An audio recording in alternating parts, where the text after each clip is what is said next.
الله الرحمن الرحيم. قال المؤلف رحمه الله تعالى عن أبي عبد الرحمن عبد الله بن مسعود رضي الله عنه قال حدثنا رسول الله صلى الله عليه وسلم وهو الصادق المصدوق إن أحدكم يجمع خلقه في بطن أمه 40 يوما نطفة ثم يكون علقة مثل ذلك ثم يكون مضغة مثل ذلك ثم يرسل إليه الملك فينفخ فيه الروح ويؤمر بأربع كلمات بكتب رزقه وأجله وعمله وشقي أو سعيد فوالله الذي لا إله إلا غيره إن أحدكم لا يعمل بأمل أهل الجنة حتى ما يكون بينه وبينها إلا ذراع فيسبق عليه الكتاب فيعمل بأمل أهل النار فيدخلها وإن أحدكم لا يعمل بأمل أهل النار حتى ما يكون بينه وبينها إلا ذراع فيسبق عليه الكتاب فيعمل بأمل أهل الجنة فيدخلها رواه البخاري ومسلم. Coba lihat terjemahannya ya. Dari Abdurrahman Abdullah bin Mas'ud radhiyallahu an, Rasul sallallahu alaihi wasallam menceritakan kepada kami, dan beliau adalah as-sadiq al-masduq, yang benar lagi dibenarkan perkataannya. Sesungguhnya seseorang dari kalian dikumpulkan penciptaannya dalam perut ibunya selama 40 hari dalam bentuk sperma yang menggumpal, kemudian menjadi segumpal darah seperti masa itu, maksudnya 40 hari setelahnya, kemudian menjadi segumpal daging seperti itu pula, maksudnya 40 hari setelahnya. Kemudian seorang malaikat diutus kepadanya untuk meniupkan roh di dalamnya, dan diperintahkan dengan 4 kalimat: menulis rizkinya, menulis ajalnya, menulis amalannya, dan menulis akhir hidupnya, apakah celaka ataupun bahagia. Demi zat yang tidak ada Tuhan selainnya, sesungguhnya adalah salah seorang dari kalian yang beramal dengan amalan ahli sorga, sehingga jarak antara dia dengan sorga tinggal 1 hasta, tapi catatan takdirnya mendahuluinya. Lalu dia beramal dengan amalan ahli neraka, sehingga dia masuk ke dalam neraka. Dan sesungguhnya ada salah seorang dari kalian yang beramal dengan amalan ahli neraka, sehingga jarak antara dirinya dengan neraka hanya tinggal 1 hasta, tapi catatan takdirnya mendahuluinya. Lalu dia beramal dengan amalan ahli sorga, sehingga akhirnya dia dimasukkan ke dalam sorga. Baik. Hadis ini khotufidin muliakan Allah Azza wa Jal adalah hadis merupakan asal atau pondasi dalam bab takdir. Jadi kalau kita membahas takdir, qada wal qadar, maka hadis ini salah satu dari pondasi hadis yang bicara tentang masalah takdir. Perhatikan di sini. Dari Abdurrahman Abdullah bin Mas'ud. Abi Abdurrahman itu kunyah dari Abdullah ibnu Mas'ud, atau dikenal dengan Ummi Abdin. Karena Nabi SAW suatu ketika bersama Abu Bakar dan Umar melewati di satu masjid, di Masjid Nabi, dan melewati di salah satu tembok dari tembok-tembok Masjid Nabi. Rupanya dalam masjid itu ada seseorang yang membaca Al-Quran dengan sangat indah sekali. Rasul tertarik, kemudian terdiam sesaat bersama Abu Bakar dan Umar dan mendengarkan bacaannya.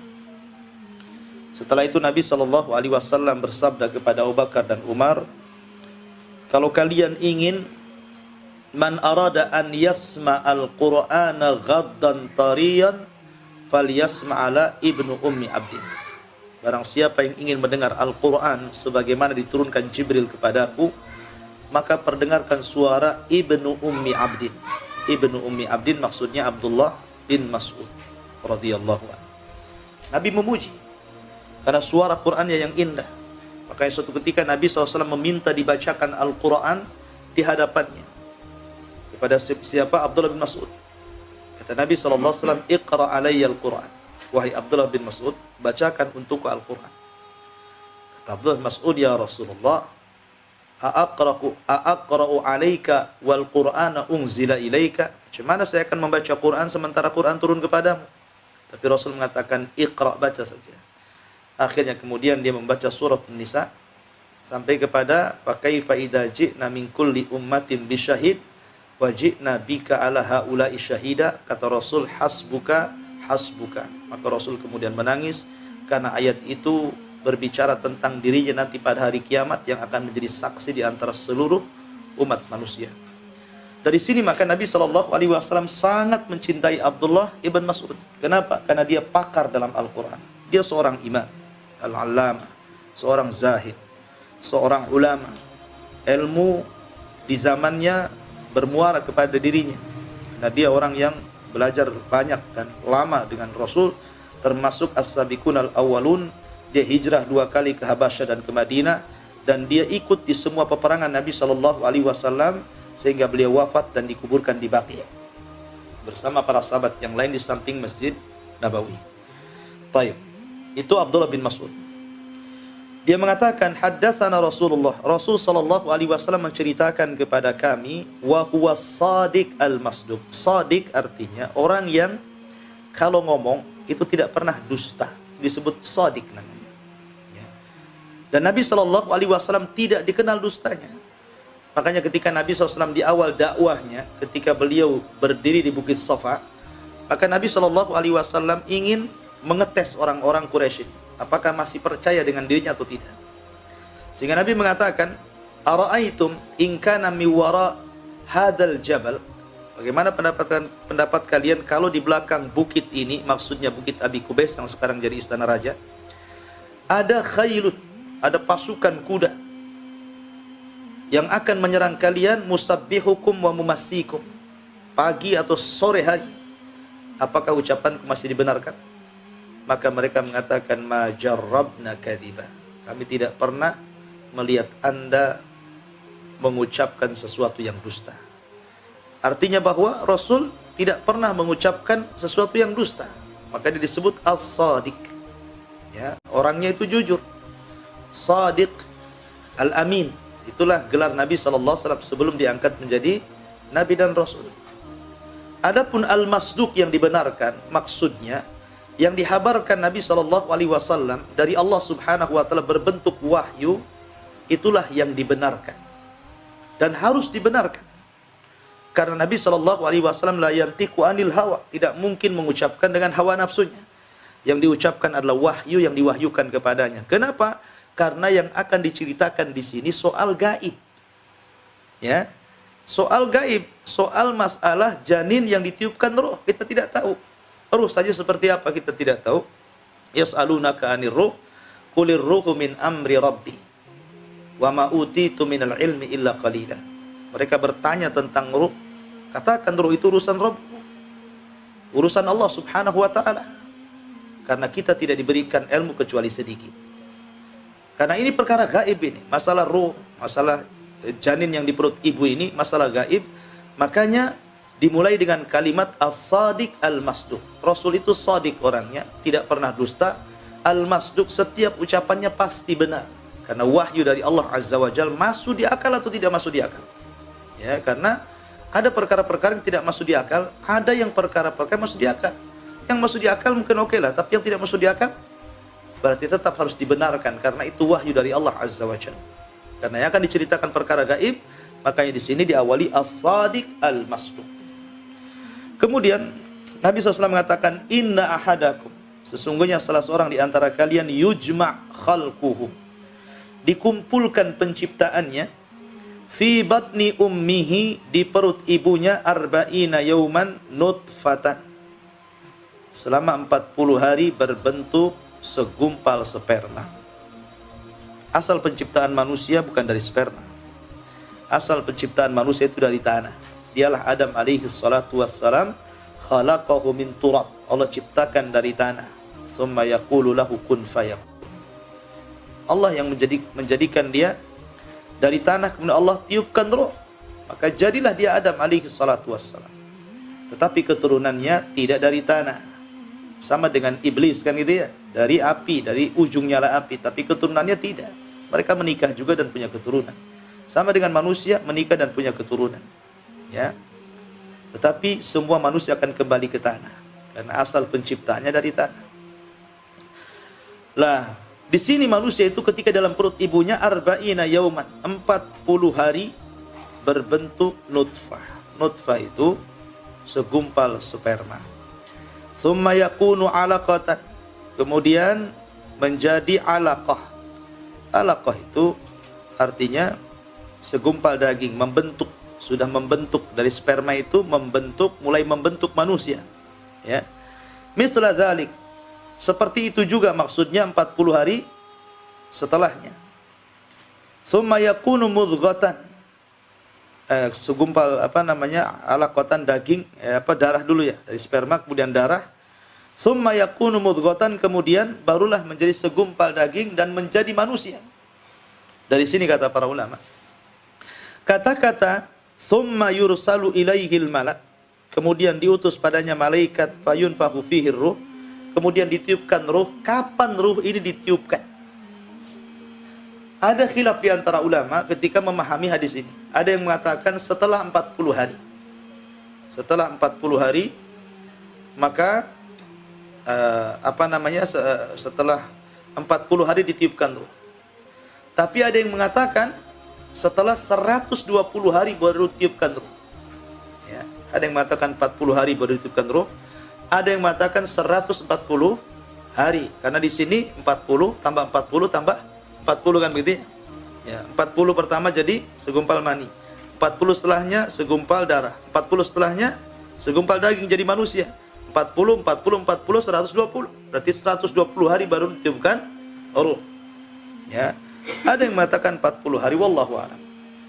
Walaupun secara tajrubah, artinya penelitian para dokter, biasanya janin kalau bergerak itu ketika usia, ada yang mengatakan 42 hari bergerak, dia kan begitu, sudah bergerak tuh janin itu ya. Ada yang mengatakan 120 hari, wallahu alam. Bergeraknya itu apakah ruh atau hanya sekedar gerakan saja, kita tidak tahu, ini masalah gaib kan begitu ya. Tapi yang jelas terjadi khilaf kapan ditiupkan ruh. Walaupun zahir hadis di sini seolah-olah ditiupkan ruh itu setelah 40 tambah 40 tambah 40 berarti 120 hari, atau kalau dijumlah dengan bulan berarti 4 bulan kan itu ya. 4 bulan betul. Iya 4 bulan kan? Ya 4 bulan. Ya, makanya di sini terjadi khilaf para ulama. Ada yang mengatakan karena kenapa dikatakan 4 bulan atau 120 hari? Karena Imam Ahmad bin Hanbal rahimahullahu taala beristimbat bahwa apabila janin itu keguguran setelah 4 bulan, maka dia dimandikan dan disunahkan untuk disolatkan. Bisa disolatkan, bisa tidak, sunnah hukumnya, ya kan? Tapi kalau kegugurannya sebelum 40 hari, sebelum 4 bulan, maka tidak ditiupkan ruh. Ya, ada yang mengatakan seperti itu, mengambil istimbat daripada hadis tadi. Wallahu a'lam. Tapi yang jelas ikhwatu fillah muliakan Allah azza wa jalla.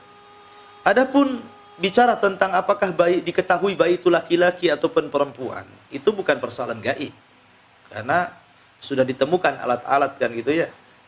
Alat kedokteran bisa melihat dengan alat tersebut menentukan ini laki-laki dan perempuan.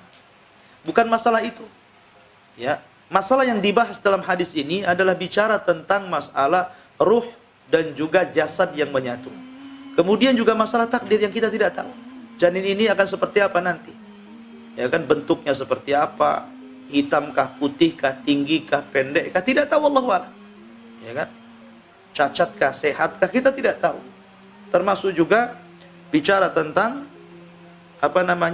rizkinya berapa, ajalnya berapa, amalannya seperti apa, diakhiri dia husnul khotimah atau sul khotimah. Ini yang kita bahas di sini. Karena ini berkaitan dengan masalah takdir dan berkaitan dengan masalah gaib. Sehingga harus dibenarkan saja tanpa harus dipikirkan. Maka di sini Allah Subhanahu wa taala mengatakan, "Tsumma yursalu ilaihil malak." Kemudian diutus kepadanya malaikat yang memang bertugas untuk meniupkan ruh. Fayunfakhu fihi ruh. Kemudian ruh pun ditiupkan kepada janin itu.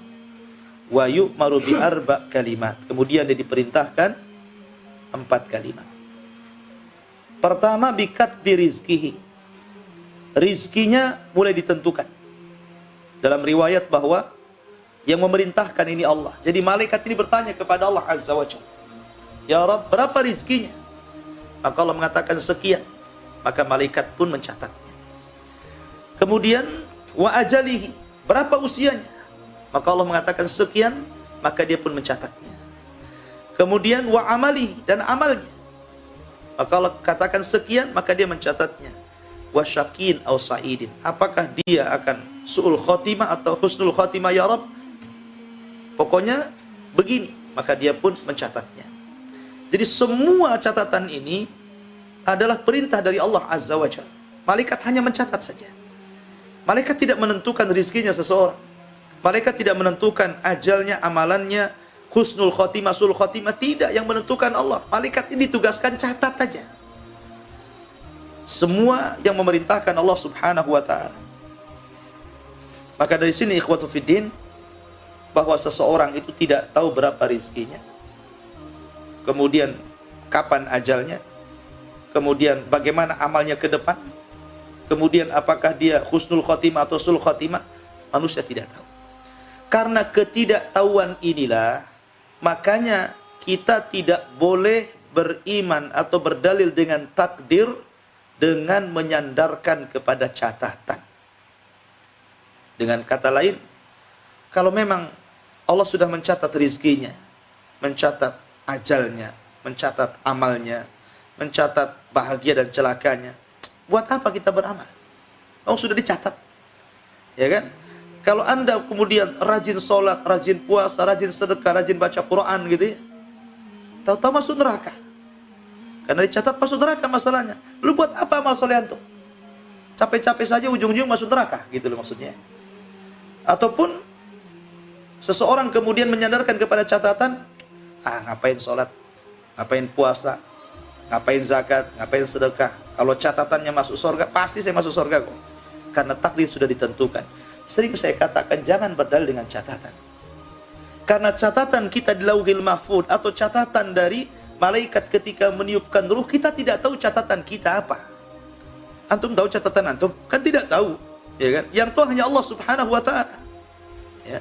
Karena yang tahu hanya Allah Azza wa Jal, maka seseorang tidak boleh bersandar kepada catatan, tapi bersandarlah kepada amalan. Karena kalau dia orang baik, Allah mudahkan melakukan kebaikan. Tapi kalau dia jahat, Allah mudahkan untuk melakukan kejahatan. Makanya ada nanti terusannya, bahwa ada orang yang banyak melakukan amalan ahli surga, tetapi Allah takdirkan di ujung hidupnya dia melakukan amalan ahli neraka, rupanya catatannya membalik dia. Padahal antara dia dengan surga tinggal 1 hasta. Akhirnya dia masuk penduduk neraka. Atau sebaliknya, ada orang yang beramal penduduk neraka, sehingga antara dia dengan neraka tinggal 1 hasta. Tiba-tiba catatannya membalik dia, rupanya dia melakukan amal kejahatan, melakukan amal baik. Akhirnya Allah catat dia termasuk ahli jannah, masuk ke dalam surga. Tetapi kata para ulama, hadis ini bicara tentang fima yabdulin nas. Maksudnya, terkadang seorang hamba melakukan amal kebaikan, seolah-olah antara dia dengan surga tinggal 1 hasta. Itu maksudnya dalam pandangan manusia. Sesungguhnya dia sedang ria gitu. Ya kan? Kemudian dia melakukan amalan ahli neraka, ya dimasukkan ke dalam neraka karena kebaikannya dia gunakan untuk ria. Tapi sebaliknya, orang tadi nampaknya saja dia ahli maksiat, tetapi dalam kesendiriannya mungkin dia menangis, mungkin dia taubat, mungkin dia menyesal, mungkin dia hatinya lawamah gitu kan, mencela maksiatnya. Akhirnya kemudian ujung hayatnya dia bertobat, kemudian menjadi nafsul mutmainnah, dan dia pun ketika meninggal menjadi husnul khotimah. Terkadang seperti itu ikhwatu fiddin. Ya. Makanya di sini ikhwatu fiddin bahwa di sini Nabi SAW ingin menjelaskan kepada kita tentang taksil sebuah pondasi tentang beriman kepada takdir. Bahwa semua sudah dicatat. Pertama, rizkinya. Antum jangan khawatir dengan rizki, karena semua sudah dicatat Allah. Terkadang ada orang yang tergesa-gesa mencari rizki, harusnya dia dapat yang halal, tetapi karena tidak sabar akhirnya mencari yang haram. Padahal hari itu memang ditulis dapat segitu. Mau yang halal, mau yang haram, dia pasti dapat segitu. Saya contohkan kisah yang sering saya ceritakan kepada antum. Di zaman Ali radhiyallahu an, ada pengemis datang kepada Ali radhiyallahu an untuk meminta-minta sesuatu. Maka Ali pun menjanjikan akan memberikan 4 dirham. Tetapi Ali radhiyallahu an lupa menaruh uang 4 dirham ini di mana. Sehingga dia cari, akhirnya pengemis ini kecapean nunggu, kesal dengan Ali, kemudian dia pergi. Padahal kalau dia sabar akan mendapatkan 4 dirham kan. Karena dia tidak sabar, pergi dia. Sebelum pergi dia curi pelananya kudanya Ali. Kemudian langsung pergi begitu saja. Kemudian Ali radhiyallahu anhu takdirkan ketemulah uang itu. Pas keluar, nggak ada lagi pengemisnya. Tiba-tiba yang ada pembantunya menceritakan bahwa pelana kudanya hilang. Maka Ali radhiyallahu anhu mengatakan, sungguh tadi aku akan memberikan pengemis 4 dirham. Tetapi karena pelana kuda itu hilang, nih saya kasih 4 dirham, kau cari pelana yang baru di pasar. Akhirnya berangkatlah dia ke pasar. Kemudian dia mendapatkan pelana seharga 4 dirham itu. Kemudian dibawa pulang, Ali kaget karena pelana itu pelana dia. Ya, sehingga Ali mengatakan, kamu beli dari siapa? Maka pembantunya mengatakan dari fulan yang sifatnya seperti ini. Ali langsung bertakbir, Allahu Akbar, bukankah dia pengemis itu? Kalau dia sabar, dia akan mendapatkan 4 dirham dengan cara halal, tapi karena dia tidak sabar, dia mendapatkan dengan cara haram. Ya kan? Kalau dia sabar kan dengan halal dia, dikasih kan gitu ya. Tapi karena dia tidak sabar, dia curi, akhirnya dia jual, sama-sama 4 dirham. Dia mendapatkan dengan cara haram. Nah, maka dari sini ikhwatu fiddin, karena rizki itu rahasia Allah subhanahu wa ta'ala, dan Allah tidak mungkin mewafatkan seseorang kecuali sempurnakan rizkinya. Maka tawakallah kepada Allah, berdoa, berusaha, itulah bentuk mencari rizki. Rasulullah sallallahu alaihi wasallam mengatakan, "Lau kuntum tatawakkaluna 'ala Allah haqqa tawakkuli la ruziktum kama yurzaqut tayr yaghdu hisaman wa yaghdu himasan wa taruhu bitanan." Di sini Nabi SAW mengatakan apa? Kalau kalian bertawakal, benar-benar tawakal, maka kalian akan diberikan rizki seperti burung. Pergi lapar, pulang kenyang. Lah siapa yang menunjukkan burung itu coba? Kenapa Nabi SAW mengkiaskan dengan burung? Kan binatang kan banyak. Kenapa Nabi mengatakan kalau kalian betul-betul tawakal seperti tawakalnya burung, kenapa mesti burung? Kenapa tidak yang lain? Burung ini ikhwatu fiddin, dia kalau mencari rizki itu tidak sendiri. Dia akan berkoloni. Coba lihat burung-burung pipit di sawah itu kan. Dia kan rombongan tuh. Ya, makanya kenapa di sawah itu dibuatkan orang-orang sawah kan? Kalau satu burung aja satu padi nggak akan habis. Tapi karena datangnya rombongan berkoloni, ya kan? Dia satu petak habis lah kan begitu. Makanya dibuatkan orang-orang sawah, ya kan? Biar takut tuh si burung. Burung itu kalau berkoloni dia mendapatkan satu makanan, maka dia tidak akan dimakan sendiri. Dia akan bersiul, kemudian datang kawannya dan makan rame-rame. Ya kan? Itulah tawakalnya burung, saling membantu, ta'awun dalam mencari rezeki. Tapi lihat manusia. Mencari pekerjaan memang rombongan ke PT kan. Tapi kalau ada proyek kan diam-diam semua kan. Kan itu. Nah, mungkin dibagi-bagi kawannya ya. Nah, antum jangankan yang harum aja seperti itu. Nemu dompet, nah mungkin cerita-cerita. Ya. Nah, dari sini ma'asyiral muslimin, Allah ingin mengambil hikmah dan ibrah dari binatang. Terkadang binatang ini bisa kita tiru gitu kan dalam hal kebaikan. Walaupun dia tidak punya akal kecuali insting. Tapi pelajarannya di sini, kalau kita tawakal seperti burung, burung itu tidak punya kartu ATM, tidak pernah juga datang ke bank kan gitu, nggak punya juga titel, nggak punya pekerjaan, Nggak ada burung itu kayak kita, ada menteri, ada ini, ada itu, kan nggak ada. Di lingkungan burung nggak ada menteri, nggak ada pengusaha, nggak ada burung. Dia burung ya burung kan begitu ya. Dia sama saja satu dengan yang lainnya. Cuman bedanya mungkin ada yang satu mungkin agak rakus, yang satu lebih kuat, begitu saja. Tapi sesama mereka sama. Tapi bagaimana Allah Subhanahu wa taala memberikan rezeki kepada mereka, itulah juga Allah memberikan rezeki kepada manusia, karena wa ma min dabatin fil ard illa 'alallahi rizquha. Tidak ada binatang yang melata di permukaan bumi kecuali sudah ditentukan rezekinya. Kemudian wa ajalihi, dan ajalnya. Ajalnya manusia. Ajal itu berpisah ruh dengan jasad. Berpisah ruh dengan jasad itu ada beberapa kondisi. Satu, ketika seseorang belum ditiupkan ruh, itu jasad dengan ruhnya terpisah. Ruh di alam ruh, jasad di alam janin. Ya. Baru kemudian setelah 120 hari atau 4 bulan, kemudian ruh ditiupkan. Baru dia menyatu. Ya. Kemudian setelah lahir tetap menyatu. Tapi ketika dia tidur, ruh itu keluar lagi. Makanya ketika antum membaca doa dalam tidur apa? Bismikallahumma amutu wa ahya. Dengan menyebut namamu ya Allah, saya mati dan saya hidup. Karena ketika tidur ruh itu keluar. Kemana? Wallahu a'lam, ruh itu keluar. Kemudian setelah terbangun ruh kembali. Makanya alhamdulillahilladzi ahyana ba'da ma amatana, kan gitu. Segala puji bagi Allah yang telah menghidupkan saya setelah Allah mematikan saya. Karena ketika tidur ruh diambil, ketika bangun dikembalikan. Terkadang banyak orang yang kemudian ketika tidur dia Allah tidak mengembalikan ruhnya, ketika bangun dia tidak bangun, dia mati.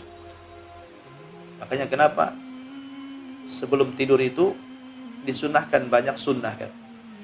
Ada sunnah wudu, sunnah baca doa, ya kan? Sunnah berbaring ke lambung kanan, macam-macam sunnah tidur itu. Karena dikhawatirkan kalau seandainya seseorang itu dicabut roh, maka dia sudah persiapan dengan amalan sebelum tidur. Maka ketika seseorang terbangun, kita bersyukur masih hidup. Makanya dimulai dengan alhamdulillah. Segala puja dan puji hanya milik Allah yang telah menghidupkan setelah kematian. Maka setelah tidur dikembalikan lagi ruhnya itu. Kemudian ketika saat sakaratul maut, ruh dipisahkan lagi. Kemudian dia masuk ke dalam kuburan. Ketika dipisahkan, di mana ruh? Ruhnya orang-orang yang baik di Iliyin, dan ruhnya orang-orang jahat fi Sijjin. Ketika masuk ke kuburan, dikembalikan ruhnya. Disitulah kemudian terjadi fitnah kubur. Man rabbuka, wa man nabiyuka, wa ma bidinuka. Kalau seandainya dia sanggup menjawab, maka ruh-ruhnya itu akan mendapatkan nikmat. Ruhnya para syuhada akan berada di kendil-kendil di bawah aras bergelantungan. Jasad jadi kuburan, tapi ruhnya di sorga. Berpisah dari jasad. Ruhnya orang-orang yang beriman secara umum digantungkan di pohon-pohon surga. Ada yang bolak-balik sorga, ada yang di sorga terus gitu ya ruh itu. Ya.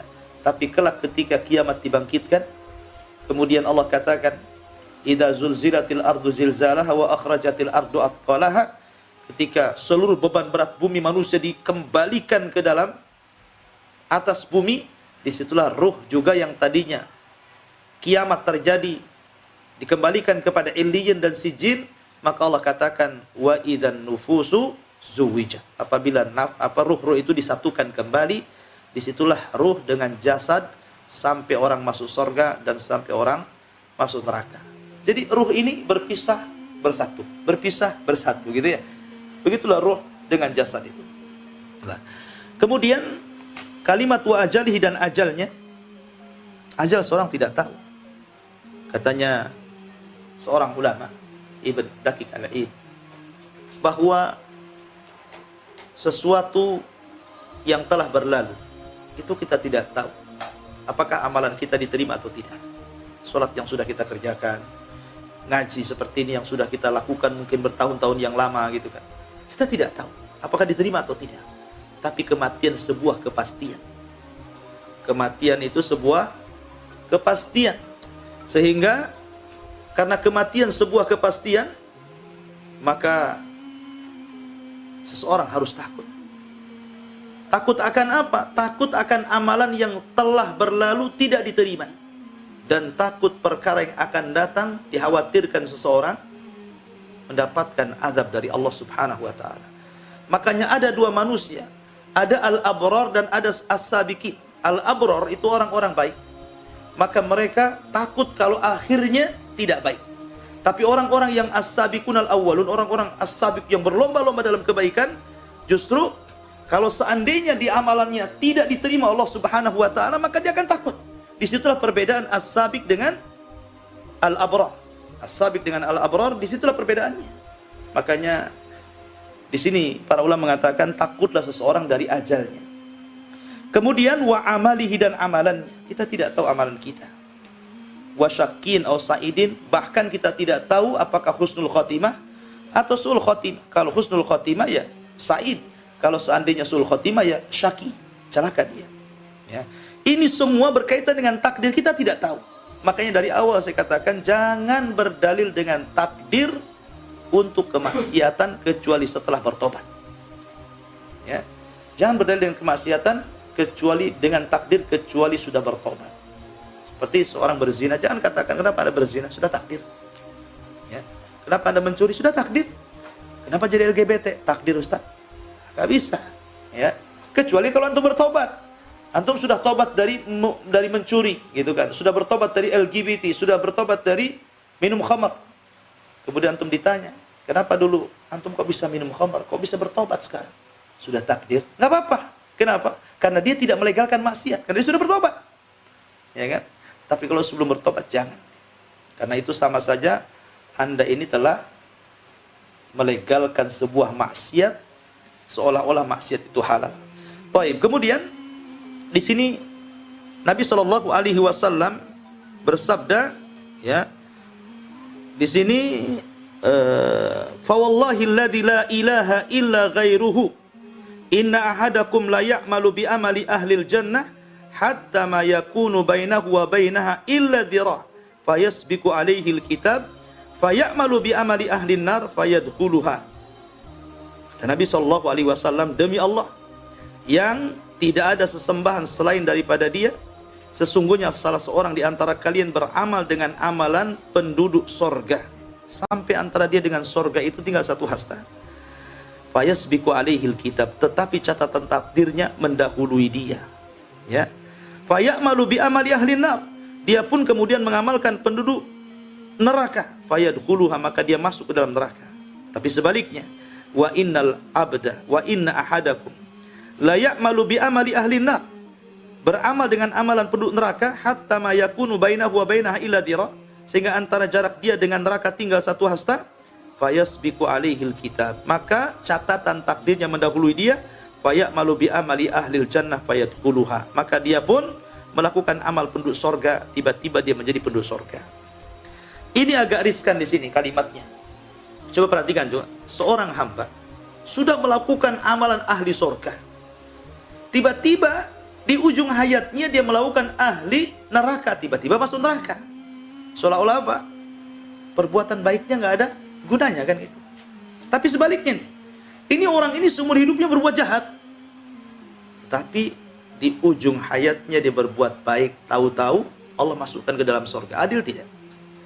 Seolah tidak adil kan? Orang ini capek sholat, capek puasa, capek ini kan, tahu-tahu akhir hayatnya seperti itu gitu loh. Yang ini senang maksiat, senang zina, senang khamar, senang ini, tahu-tahu di ujung hayatnya masuk surga pula dia. Ya. Sebenarnya ikhwatu fiddin, bukan begitu pengertiannya. Seorang sahabat bertanya kepada Rasul, kalau seseorang sudah dicatat amalannya, buat apa saya beramal? Buat apa saya beramal? Kalau toh juga beramal saya termasuk penduduk surga, pasti masuk surga. Atau kalau seandainya saya termasuk penduduk neraka, nanti juga masuk neraka. Lalu buat apa saya beramal? Lihat, Nabi SAW menjawab, i'malu fakullun muyassarun lima khuliqalah. Sudah, jangan bicara tentang catatan, tetapi bicaralah tentang amal. Beramal saja. Kalian tidak tahu catatan kamu seperti apa. Beramal saja. Kenapa? Fakullun muyassar. Karena dengan amalan itu kalian akan dimudahkan. Dimudahkan lima khuliqalah, terhadap apa yang telah Allah ciptakan kepada Allah. Mudahkan. Kalau jalan antum sudah mudah melakukan kebaikan, maka Allah mudahkan masuk surga. Tapi kalau jalan antum mudah melakukan maksiat, Allah mudahkan masuk neraka. Itu maksudnya. Ya, karena kita tidak tahu. Kita hanya berharap kita menjadi penduduk surga dan tidak berharap menjadi penduduk neraka. Oleh karena itulah maka beramal. Bukan memikirkan catatan. Ya. Ma'asyiral muslimin yang dimuliakan Allah Azza wa Jalla. Dari sini maka hadis ini menunjukkan pentingnya seseorang beriman dengan takdir. Karena kita tidak tahu takdir kita seperti apa. Ajal kita berapa, kemudian amalan kita berapa, rizki kita berapa, kita ini termasuk orang bahagia atau yang celaka. Tidak tahu, pokoknya sudahlah. Itu diserahkan kepada Allah Subhanahu wa ta'ala. Tugas kita mencari rizki yang halal. Tugas kita berdoa agar kita husnul khotimah, supaya ajalnya dalam posisi baik. Tugas kita beramal soleh. Dengan beramal soleh itu mudah-mudahan kita diakhiri dengan husnul khotimah. Karena kata Imam Ibnul Qayyim rahimahullahu ta'ala, seseorang itu diakhiri sesuai dengan kebiasaannya. Kalau dia biasa ibadah, maka diakhiri dengan ibadah. Tetapi kalau dia ahli maksiat, maka diakhiri dengan kemaksiatannya. Seseorang itu diwafatkan sesuai kebiasaan hidupnya. Ya, sesuai kebiasaan hidupnya. Kata Imam Ibnul Qayyim, di zaman dia, ada orang yang gemar catur. Catur aja, tidak pernah sholat. Duhur catur, asar catur, maghrib catur. Catur apa kok lama kali? Ya kan? Pokoknya dia menjadi sebuah hobi catur itu. Akhirnya Allah takdirkan dia sakit, dan sakitnya membawa kematiannya. Dia pun ditalkin. Ya fulan, kul la ilaha illallah. Wahai fulan, katakan la ilaha illallah. Tetapi dia justru mengatakan skakster gitu. Skakster sampai mati dia.